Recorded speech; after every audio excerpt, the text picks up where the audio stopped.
So now let's go over to Ben's side of the island. Ben meets up with Alana, Frank, Sun, and Miles, and they all decide it would be much safer to stay at the beach because, you know, there's no sonic fence anywhere on the island that could actually stop a smoke monster. Alana wants to know if Smokey killed Jacob, and Ben's all, yeah, that's who did it. It definitely wasn't me. Alana then gets Miles to figure out who actually killed Jacob by going into seizure mode with Jacob's ashes. Miles, the blabber, then says that Ben actually killed Jacob, and Daddy's girl Alana angrily says that Jacob was the closest thing she had to a father. They arrive at the beach where Sun tells Alana that she wants to go look for Jin. Alana claims that she was sent to the island to protect Quan as a candidate, and whether that's Jin or Sun, she doesn't know. Alana explains that they're candidates to replace Jacob, and that there's only 6 candidates left. Okay, now who are the 6 candidates left? Well, we know it can't be anyone that's dead. We know it can't be anyone that's name is crossed off on the wall or the lighthouse dial. And I don't think it can probably be anyone that's infected. So I think this leaves Hurley, Jack, Kate, Sawyer, Jin or Sun, or both, as Alana mentions, and Kate. Now, I'm leaning more towards it being both Jin and Sun because of Alana's comments this episode and also the fact that Jacob touched both of them. I'm not sure about Saeed, but he is on the Man in Black side now by letting it into the temple to kill everyone.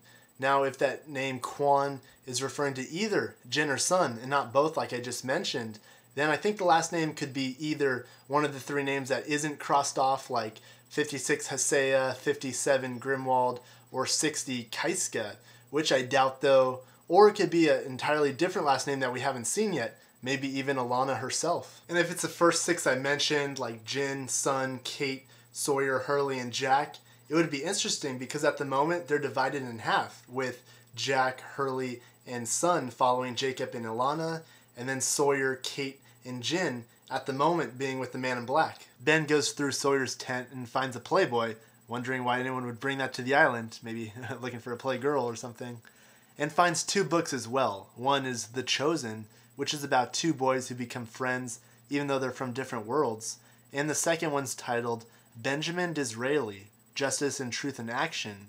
Now what's interesting here is that the man who illustrated Alice in Wonderland through the Looking Glass actually based his Man in White paper on Benjamin Disraeli. And like I talked about last episode, we know that there's a lot of connections to Alice in Wonderland with Lost. Ilana's still mad at Ben, so she ties his foot to a tree and makes him dig his own grave. Harsh. Ben starts digging 1 grain of sand at a time. Now whether that's because he's smart or just weak, that's one question we'll probably never get an answer to. Miles comes and Ben offers him that $3.2 million if he unties him, but Miles tells him that Nikki and Paulo were buried alive right next to his grave digging, and that it would just be easier to get the $8 million worth of diamonds that were buried with them. A bit later, when Ben is almost done with the hole, the Man in Black appears behind him and tells him about a group going with him to the Hydra station to leave the island, and thinks that Ben would be a great replacement for him to rule the island once they're gone. Ben shows him that there's a chain attached to his foot, so the Man in Black / Smokey / David Blaine points at the foot iron, magically unlocking the device. What the hell? What the hell? What the hell? What the?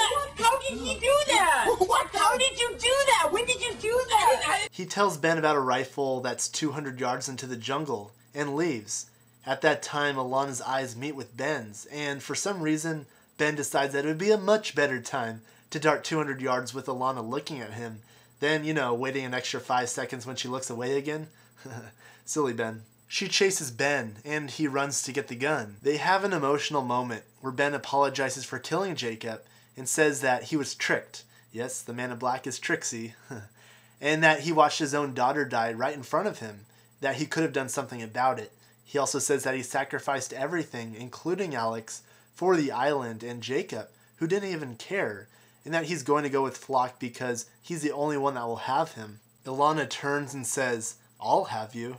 Aw yeah, Ben. She leaves and Ben follows her back to the beach. And when they get back there, Ben and Sun help each other put up a tarp as Miles looks at a diamond, obviously from Nikki and Paulo. Then Jack, Hurley, and Richard arrive as the lovebirds Hurley and Sun run towards each other, very slowly, I might add, and embrace. And Richard and Ben feel like outsiders. Someone's watching them through a periscope near the shore, and it turns out to be from a submarine. Inside the sub, an officer says to a man that there's people on the beach and asks if they should stop. The man then tells the officer to proceed as planned, a man who turns out to be Charles Widmore. So how did Widmore actually find the island? Well, maybe he used Eloise Hawking's help at the lamppost. Maybe his last name is actually Wallace and he's the one that Jacob said's coming to the island, even though I don't think that's the case. Some other ideas is that he used the numbers transmission that was heard during the Ajura flight to get to the island, or maybe it was from the Black Rock pamphlet that he bought during the Constant episode that showed him how to get back to the island. Maybe he found Dan's journal and there was something in there about how to get to the island. Maybe he had to deal with Sun when he was talking with her about business, about going back to the island, and she's wearing a GPS tracker or something. Now there's hundreds and hundreds of ideas on how he could find the island, but the main ideas are that either Jacob or the man in black directed him back to the island. However, remember when Bram kidnaps Miles and he says that if you align with Widmore, you'll be on the wrong side. And as we know, the man in black wants everyone on the island dead, so maybe it was his plan to bring Widmore to the island to kill all the candidates for him. As we know in the rules section, at least if this is true, the man in black can't kill a candidate by himself, as we saw with Ben killing Jacob. Even though Jacob's not a candidate, he needed Ben to kill him. The man in black could have offered control of the island to Widmore. As we know, Widmore wants to be in charge of the island again. Also, maybe it was Widmore was an ally to the Nemesis when he recruited Faraday, Miles, and the others to go to the island. It could also be that the man in black wants to leave the island on Widmore's submarine. Okay, I just want to talk for a little bit about Ben once being a candidate. We know he was at one point, but he's not anymore because his name is crossed off on the wall and also on the lighthouse dial. The reason his name could be crossed off could be the fact that he turned the wheel. Remember, it was said that if you turn the wheel, you can never come back. Now, let me know if you guys think I'm stretching this, but maybe this is referring to candidacy, in that Ben breaking the rules and actually coming back to the island was the loophole. After all, the man in black did choose Ben to manipulate into killing Jacob. However, I think the real loophole was Ben choosing to kill Jacob, that the loophole was simply Ben's freedom of choice as a person. Miles says that Jacob's last thought, the last one he thought before he died, was that he was hoping he was wrong about Ben. Maybe this means that Jacob had plans for Ben, maybe to reinstate him as a candidate. Who knows? Alright, time for the guesses photo hunt. And congrats to Polar Chimp for finding the answer as fast as you did. You won and figured out that this little bread basket actually belonged to this picture. So good job, dude. You are the man of the week. So everyone go to his channel and ask how he found it. I don't know how he did. Here's the one for this week though, and every week I say make it a little bit harder but never do, so this time it's gonna be tough, hopefully.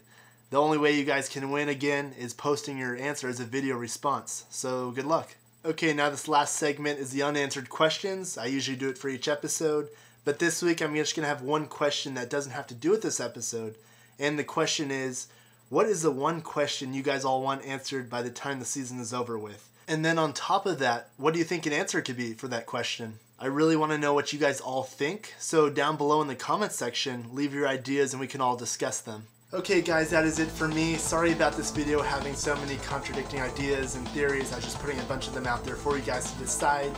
Anyways, next week's episode is called Recon. I'm looking forward to it. Again, if you guys could subscribe to this channel, if you guys like it, I really appreciate it, so thanks if you do that. Again, I'll see you guys next week. Hope you have a great one, and God bless.